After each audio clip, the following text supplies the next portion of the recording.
François-Luc Simon, bonjour. Bonjour.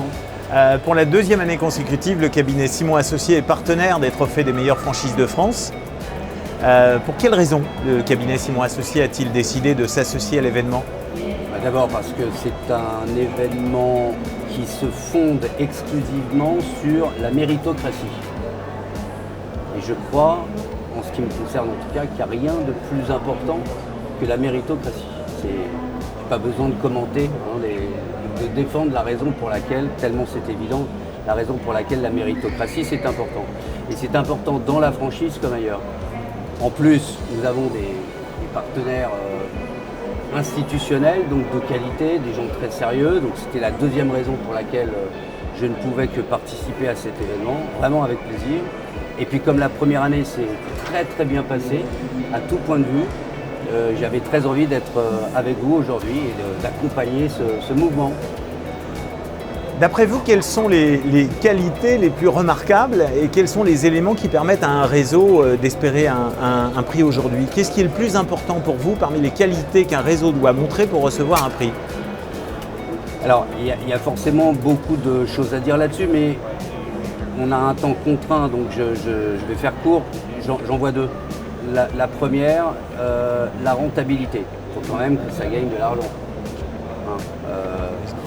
Si tout va bien, si on s'entend bien, mais qu'on ne gagne pas d'argent, ça va quand même poser un problème. Et quand je dis gagner de l'argent, c'est qu'il y a un équilibre dans le partage de valeur. C'est que tout le monde gagne de l'argent. La deuxième explication, le deuxième temps fort, c'est qu'il y ait quand même, et ne pensez pas que ce que je vais dire est niais, il faut qu'il y ait des valeurs humaines. C'est-à-dire que les tableaux Excel, c'est très bien, c'est ce qui fait que voilà, on vit, hein, mais ça ne peut pas être que ça. À un moment donné, il faut considérer le consommateur final, il faut considérer le franchisé, il faut considérer le franchiseur, et il faut même considérer les fournisseurs du franchiseur. Il faut considérer toute la chaîne. Ça ne doit pas être une obsession de considérer les autres, mais c'est un prérequis. Et donc si, pour me résumer, on arrive à considérer les gens sérieusement et à leur faire gagner de l'argent, on a déjà fait 90% du boulot. Alors après, en fonction des ambitions qu'on a, la France, l'international, gagner beaucoup, gagner plus que beaucoup, ça c'est des efforts et du travail en plus. Mais c'est lié à la méritocratie dont je parlais tout à l'heure aussi. Alors, le cabinet est un expert reconnu depuis très longtemps dans le monde de la franchise. Est-ce que vous constatez des évolutions de cet univers de la franchise, dans les créations de concepts, dans les habitudes qui sont prises par les franchiseurs pour se développer, par exemple ? Je pense que sur les fondamentaux que je viens de citer, parce que quand je dis qu'il faut gagner de l'argent et qu'il faut respecter les autres,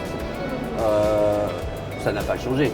Ces valeurs cardinales, elles existent depuis toujours. Elles auraient dû présider au développement de toutes les enseignes qui sont là. Et les plus grosses sont sans doute celles qui ont le plus respecté ces valeurs cardinales, qui donc, je le crois, n'ont pas changé. Ce qui a pu changer, c'est l'avènement du digital, c'est le mouvement peut-être de certaines enseignes, en particulier chez les jeunes entrepreneurs, un peu moins complexés que ne l'étaient les enseignes d'avant, à pouvoir aller plus vite, à pouvoir aller à l'international, à prendre des risques notamment sur le digital. Donc je dirais à la fois un mélange entre les valeurs fondamentales que j'ai rappelées et puis une appétence particulière pour le digital et l'international.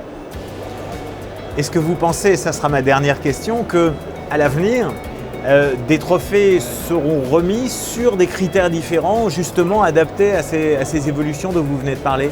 Autrement dit, est-ce qu'il faudra inventer demain d'autres trophées des meilleures franchises de France ? Ça évoluera forcément. Dans quel sens, je ne peux pas le savoir, je ne suis pas devin. Je précise que les questions ne sont pas préparées, donc oui, bien sûr. Ce qui est très bien d'ailleurs. C'est pour donner de la spontanéité, bien évidemment. Mais c'est ce qui fait que je ne peux pas vous répondre.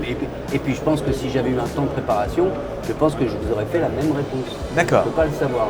D'accord. Maître Simon, merci. Mais merci à vous. Merci beaucoup.